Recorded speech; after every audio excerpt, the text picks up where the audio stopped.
ராஜனுடைய மகிழ்ச்சியாச்சே. உயர்ந்த பெண்ணை பெற்றிருக்கே பத்மாவதியை, உன் மனசுல என்ன கவலை கோடு?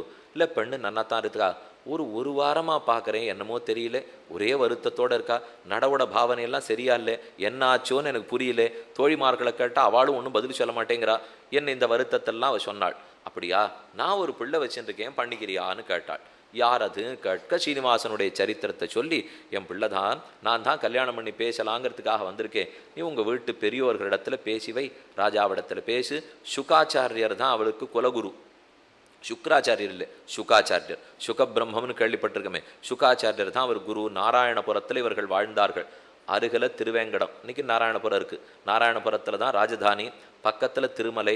இந்த ரெண்டுத்துக்கும் வழி பாதை எங்கேயோ அந்த இடத்துல தான் சுகாச்சாரியர் ஆசிரமம் கட்டின்னு இருந்திருக்கார். உங்கள் சுக்கரிடத்தில் கேட்டுப்பார், சம்மதித்தா கல்யாணம் பண்ணலாம்னு வகுளமாலிக்க ஒரு பக்கம் பேசின்னு இருக்கா.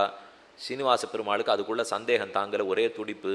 இவ பேசி அவ எங்கேயானு வாண்டான்ட்டாள்னா, அதனால் நாம் இதை உறுதிப்படுத்திடணும். அவள் முயற்சி அவள் பண்ணிட்டுருக்கட்டும், என் வேலையை நான் பார்ப்போம் அப்படிங்கிற எண்ணத்தோட ஒரு குரத்தி வேஷத்தை எடுத்துட்டார். குரத்தியோட குறி சொல்கிறாப்பில் அதே தாரணி தேவி இடத்துல வந்தாள்.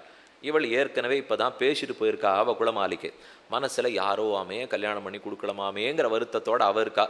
இவள் வந்து குரத்தி உட்காண்டா. இந்த குரத்தியே ஒரு அழகி, குரத்தி அழகு, காது வடிம்பிட்ட காது, தோடு நீண்ட காதுகளில் தோடு போட்டுண்டு, பருத்த வயிற்றோடே பெரிய வாய்களை திருந்தி செறித்து கொண்டு, தலையில் என்னென்னலாம் ஆபரணம், என்னென்ன புஷ்பம் உண்டோ, என்னென்ன மாலை உண்டோ எல்லாத்தையும் தரிச்சுண்டு, கையில் குறி சொல்கிற கட்டையை வச்சுன்னு தட்டிகிட்டே வந்தா குரத்தி.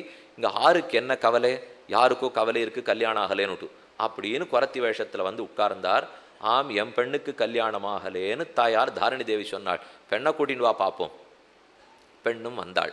பத்மாவதி தாயார் வந்த உடனே கையை காட்டு, வேறா விதிர் விதிரா மெய்சிலிரா கைமோவா பேராயிரம் உடையானென்னாள், பெயர்த்தேயும் காரார் திருமேனி காட்டினாள், கையதுவும் சீரார் வலம்புரியே என்னாள், என்று சீரார் சொலகில் சிலநெல் பிடித்திரிய வேறா விதிர் விதிரா மெய்சிலிரா கைமோவா. சொலகு கொண்டா முறங்கொண்டான்னா, 4 அரிசி எடுத்து நெல்லை தூக்கி செதறினா, அப்படி இப்படி ஆட்டம் ஆட ஆரம்பிச்சா, என்னமோ பிசாச்சு பிடிச்சா மாதிரி ஆடினா. என்ன இவ என்னென்னமோ பண்ணுறாளே, நம்ம பெண்ணுக்கு ஏதோ வியாதி போல் இருக்கு அப்படின்னு தாயாரே பயந்தாள். கவலை வேண்டாம், இந்த பெண்ணை யார் பீடித்திருக்கிறார்கள்னு சொல்கிறேன். ஆறானு மல்லன் அறிந்தேன் அவன நான், ஊரார் உமக்கரிய கூறுகேனோ, ஆறால் இவ்வையம் அடியளப்புண்டது தான், அங்காராலே கண்மாறி காத்தது தான், ஆழிநீர் ஆறால் கடைந்திடப்பட்டது, அவன் காண்மின் ஊரா நிறமே துலகெல்லாம் உண்டுமிழ்ந்தும், யார் ஒரு நாள் சமுத்திரத்தில் அணை கட்டினானோ, யார் ஒரு நாள் திருவிக்கிரமமாக உலகத்தை தாவி அளந்தானோ, யார் ஒரு நாள் பூமி பிராட்டிய வராகப் பெருமானாக இடந்தெடுத்தானோ, யார் ஒரு நாள் வெண்ண உண்டானோ, ஆர் ஒரு நாள் சீதையை ரட்சித்தானோ, ஆர் இலங்கையை பொடிபொடியாக வீழ்த்தினானோ, யார் ஜெகத்காரணமோ அவன்தான் இவள் பேரிலே மையல் கொண்டான். எனக்கு குறி சொல்றது அப்படின்னு இந்த குறி சொல்ற குரத்தி சொன்னா, ஒரு பக்கம் ஆனந்தம் தாரணி தேவிக்கு. ஓ, நம்ம பெண் புருஷோத்தமனை கைப்பிடிக்க போகிறாள் போலும். யாரோ கண்ட புருஷனை அல்ல, புருஷோத்தமன் புண்டரீகாட்சனே நம் பெண்ணுக்கு கணவனாக வரித்தாள். ஆசை ஏற்பட்டுறது தாரணி தேவிக்கும். சரி, இந்த பெண்ணை பார்த்து சொல்றேன்னு தனியாக அழைச்சின்னு போய் தான்கிறத வேதவதிக்கு பத்மாவதிக்கு காட்டி கொடுத்து, கவலை வேண்டாம், தானே கல்யாணம் நடக்கும். ஈதேவன் பேசின்னு இருக்கிறச்சே தாரணி தேவி நடக்கிறா. இப்போ தான் வகுளமாளிகை வந்தா, யாரோ காட்டில் இருக்கிற சீனிவாசன் சொல்லிட்டு போனா, இந்த குரத்தையும் அதே மாதிரி சொல்கிறா. ஆக மொத்தத்தில் 2 ஒத்து போகிறது, கல்யாணம் பண்ணிட வேண்டிதான். அவள் முடிவுக்கு வந்தாள். அப்புறம் ராஜாவிடத்தில் போய் பேசினாள். ராஜா சொன்னார், இதில் நாம் பண்ணுற முடிவுக்கு என்ன இருக்குது? பெரியோர்கள் இப்படி சொன்னால் ஆச்சாரியனை கேட்போம், சுகர் என்ன சொல்கிறாரோ அதைப்படி கேட்கும். இவ பெண் மனசோட தான் முடிவு பண்ணாலும் இல்லையோ, ராஜா சரின்னு சம்மதிச்சுக்கணுமோ இல்லையோ, ஆச்சாரியனை கேட்போம், அவர் என்ன சொல்கிறாரோ அதன்படி செய்வோம். சுகரிடத்தில் அழைத்து போக பிள்ளையாருன்னு சுகர் விசாரித்தார். தன்னுடைய தியானத்தாலே யோகத்தாலே, ஓ, இது தெய்வ நாடகம் அரங்கேறுகிறது என்பதையும் சுகபிரம்மம் புரிந்து கொண்டார். ராஜன்னு கவலைப்படாதே, பத்திரிகை எழுது, ஆளை விட்டு அனுப்பு, போய் பெண்ணை முறைப்படி நீ தான் கொடுக்குறேன்னு ஒத்துன்னு வந்துடும். எப்போ பிள்ளை வீட்டுக்காரர்கள் வந்து கேட்டுட்டு போயிட்டாலோ, நீ இப்போ பெண்ணை கொடுக்குறேன்னு பத்திரிகை அனுப்புன்னு சொல்ல, ராஜாவும் பத்திரிகை எழுதினான். சுகாச்சாரியர் எழுதி கொடுத்தார். ஆள் போயிட்டு வகுளமால் இடத்துல கொண்டு போய் கொடுத்தார்கள். பெருமானுக்கு அளவிலடங்காத காதல். ஓ, சபலம் அடையப் போகிறது, நாம் நம்முடைய கன்னிகையை வரிக்கப் போகிறோம்னு பெருமான் உள்ளத்தில் கொண்டார். ஒரு பக்கம் இதெல்லாம் முடிவெடுத்து, இனி அடுத்த கவலை வந்துடுத்து சீனிவாசனுக்கு. நாச்சியார் தனித்து பிரிஞ்சிருக்கிறச்சே போய் நாம் இந்த மாதிரி ஒரு கல்யாணம் பண்ணி கொடுக்குறோமே, ஸ்ரீதேவி நாச்சியார், ஸ்ரீ மகாலட்சுமி தனியே என்னோ இருக்கிறாள், மாத சமஸ்த ஜகதாம் மதுகையிட்ட பாரே வக்ஷோ விஹாரிணி என்று பெருமானுடைய திருமார்பல இருந்துட்டே எல்லாருக்கும் ஆனந்தத்தை கொடுக்கிறவள் இல்லையோ லக்ஷ்மின்னு பெயர் பெற்றாள். திருமார்பை விட்டு ஒரு நாளும் பிரியாதவள். கமலா குச்ச சூச்சுக்கங்கிற ஸ்லோகத்தில் ஆரம்பிக்கச்சேவும் மாத சமஸ்த ஜகதாம்னு தொடங்கினாலும் ஈஸ்வரின்னு தொடங்கினாலும் எங்கும் பெருமானை விட்டு பிரியாம பிராட்டியிருக்காளோ இல்லையோ. அவள் கோல்ஹாப்பூர்ல தனியா இருக்கிறச்சே போய் நாம் இந்த மாதிரி கல்யாணம் பண்ணிக்கிறோமே மனசுல வருத்தம். உடனே சூரிய தேவனை அழைத்தார். முதலில் கருடனை அனந்தனை அழைத்தார், சூரிய தேவனை அழைத்தார். நீங்கள் போய் பிராட்டியின் இடத்துல விஷயத்தை எடுத்து சொல்லுங்கோ, நான் எதுக்காகவோ கல்யாணம் பண்ணிக்கல, இப்போ சீத்தையாக நீ பிறந்திருக்கிற போது நீதான் வேதவதியை கல்யாணம் பண்ணிக்கொள்னு கேட்டாய். உன் ஆசைப்படிதான் நான் அன்னைக்கு சம்மதித்தேன், இப்போதான் அப்படித்தான் கல்யாணம் நடக்கிறது.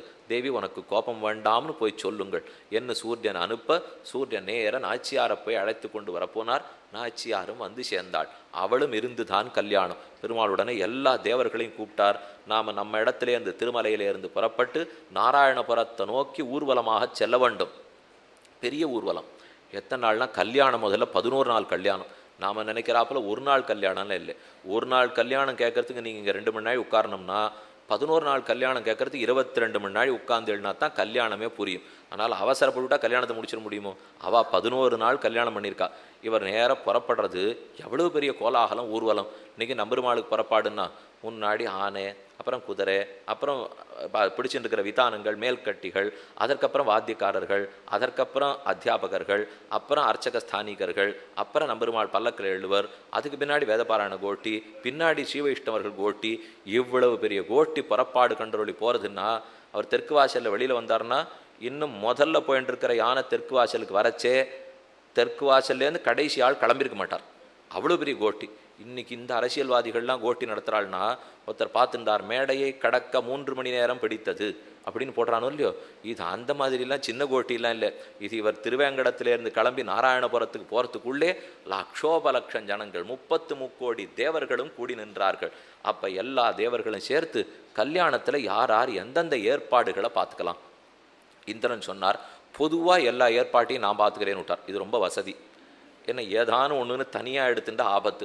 எல்லாம் மேற்பார்வையும் நான் பார்த்துக்கிறேன்னா யார் எதை செய்யலைன்னாலும் அவான்னு கை காட்டி விடலாம் இல்லையோ. இது ரொம்ப வசதியான வாழ்க்கை இப்போ. அதனால் இந்திரன் பார்த்தார், இது பரமேஸ்வர்டேன்னு தாத்து, எல்லா சொத்துக்கும் அதிபதியோ இல்லையோ. அதனால் இந்திரன் மேற்பார்வையை நான் பார்த்துக்கிறேன்னு விட்டார். அடுத்து பரமசிவனார், வரவேற்பு நான் பார்த்துக்கிறேன். யார் வந்தாலும் முகமன் கூறி சிரிச்ச முகத்தோடு அவரை வரவேற்கிறேன். அவருக்கு ருத்ரன்னு பேர், ருததீதி ருத்ரஹா. அவர் பிறந்தாரோ இல்லையா பிரம்மாவுக்கு. உடனே ரோதநாத்து திரவணாச்ச அழுதுண்டே ஓடி ஓடி எனக்கு என்ன பேர்னு கேட்டார். முதல் பேர் ருத்ரன், சம்பு, ஸ்தானு, சிவன் அப்படின்னு வரிசை 7 பேரை கொடுத்தார்கள். அவர் அப்போலேருந்து அழறார். சம்ஹார கடவுளுங்கிறதுனால அழ பண்ணுவர். ரோதயதி திருத்ரஹா ருததி திருத்ரஹா. அவர் பார்த்தார், ஒரு தரமான சிரித்து வரவேற்கிற வேலையை நான் பார்க்குறேன். நான் எப்போ பார்த்தாலும் சம்ஹார கடவுளாகவே இருந்தேன்னா இதாகாதுன்னா இந்த கல்யாணத்தின் போதாவது நான் வரவேற்பை ஏற்றுக்கிறேன் ருத்ரன் ஏற்றுண்டார். பத்திரிகை அனுப்பணுமோ எல்லாத்துக்கும் ஆறுமுகன் சுப்பிரமணியன் ஏற்றுக்கொண்டான். ச சதுர்முக ஷண்முக பஞ்சமுக பிரமுகாகில தெய்வத மௌலிமனேன்னு தெரிவிக்கிற மொழியோ. சதுர்முகன், பஞ்சமுகன், ஷண்முகன் எல்லார் திருவடிப்பட அவர்களுடைய முகம் பட்டு வணங்கும்படியான மௌலிமனே என்று திருவேங்கடமுடையான பற்றின பெருமை. இந்த ஒத்தொத்தரும் ஒன்று ஏற்றுக்கிறார். இப்போ சதுர்முகன் பிரம்மா, பஞ்சமுகன் சிவன், ஷண்முகன் சுப்பிரமணியன். சுப்பிரமணியன் தான் எல்லாருக்கும் பத்திரிகை எழுத ஆரம்பித்தார். அக்னி பகவான் தழுகியை நான் பார்த்துக்கிறேன். எனக்கு தெரிஞ்சது அதுதான். ஏன்னா உங்கள் வீட்டிலெல்லாம் அதை வச்சுன்னு தானே பண்ணுறேன். நானே எல்லாருக்கும் தளிகை பண்ணி போட்டு விட்றேன். வாயு பகவான் பார்த்தார், பந்தல் வேலையெல்லாம் நான் பார்த்துக்கிறேன். ஏற்கனவே பிச்சின்னு போகாது இருக்கணுமோ இல்லையா, அவர் தானே எல்லாத்தையும் தூக்கி அடிச்சுட்டார். அதனால் பந்தல் ஜாக்கிரதையாக இருக்கணும்னு நான் பார்த்துக்கிறேன். வாயு பகவான் ஒத்துக்கொண்டான். அவளுக்கு வேண்டிய தீர்த்தம் பானத்தெல்லாம் நான் பார்த்துக்கிறேன். வருண பகவான் ஏற்றுக்கொண்டார். அவருக்கு தண்ணீருடைய கடவுள். ஆனால் ஆறாருக்கு பானியங்கள் தீர்த்தம் வசதி வேணுமோ நான் பார்த்துக்கிறேன்.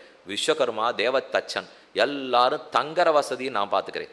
எங்கெங்கே மண்டபங்கள் கட்டணமோ மாளிகைகள் சமைக்கணுமோ எத்தனை லட்சம் ஜனங்க வந்தாலும் நான் பொறுப்பு என்று விஸ்வகர்மா ஏற்றுக்கொண்டார். ஆக இந்திரன் ஏற்றுக்கிறார், வாயு ஏற்றுக்கிறார். கடைசியாக எல்லாரும் எல்லாம் ஏற்றுனுட்டோம். காசு பணம் இருந்தானே இத்தனை ஏற்பாடு பண்ண. இவருக்கு என்ன மண்டபம் கட்டிவிட்டு காசை கொண்டானுவர், அவர் தளிகை பண்ணிவிட்டு காசை கொண்டானுவர், இவர் தீர்த்தம் பானம் கொடுத்துட்டு காசை கொண்டானுவர். ஆதார் கொடுக்க குபேரன் வந்தார். கவலை வேண்டாம் நான் தரேன்னார். எல்லாம் முடிஞ்சு போச்சு போல் இருக்குன்னா கடனா தரேன்னார். மொத்தத்தில் எல்லாத்தையும் கொடுத்துட்டு போகப்படாதோ. இவ்வளோ பெரிய தேவதைக்கு கல்யாணம் ஆகிறதுனா வெறுமை கொடுக்கப்படாதோ. நான் தரேன், இப்போ இல்லை, அப்போதைக்கு இப்போதே இல்லை. அதனால் இப்போதே கடன் தரேன், நீர் பாட்டுக்கு வட்டியாக கொடுத்துன்றோம், கலியுகம் முடிகிற சமயத்துக்கு பார்ப்போம் என்ன. குபேரன் 1,14,14 ராம வராகங்கள் அவ்வளவு பெரிய கடன் கொடுத்து ஒன்றும் கவலையில் உங்களுக்கு நிறையா பணம் வரும், எனக்கு கடனையும் திருப்பி கொடும் வட்டியும் திருப்பி கொடும்னா கொடுத்துட்டே இருக்காருங்கிற மூலியம். அதனால தான் பிராட்டி கீழே இருந்துட்டு எல்லாருக்கும் பணத்தையும் கொடுத்து அந்த பணத்தை பெருமாள்கிட்ட கொடுத்துருங்கோ அப்படின்னு சொல்லி சொல்லி திருச்சுகவனூர்லேருந்து பிராட்டி அனுப்பிச்சுட்டு இருக்காள்னு சரித்தம். ஆக குபேரன் பணத்தை கொடுத்தார்.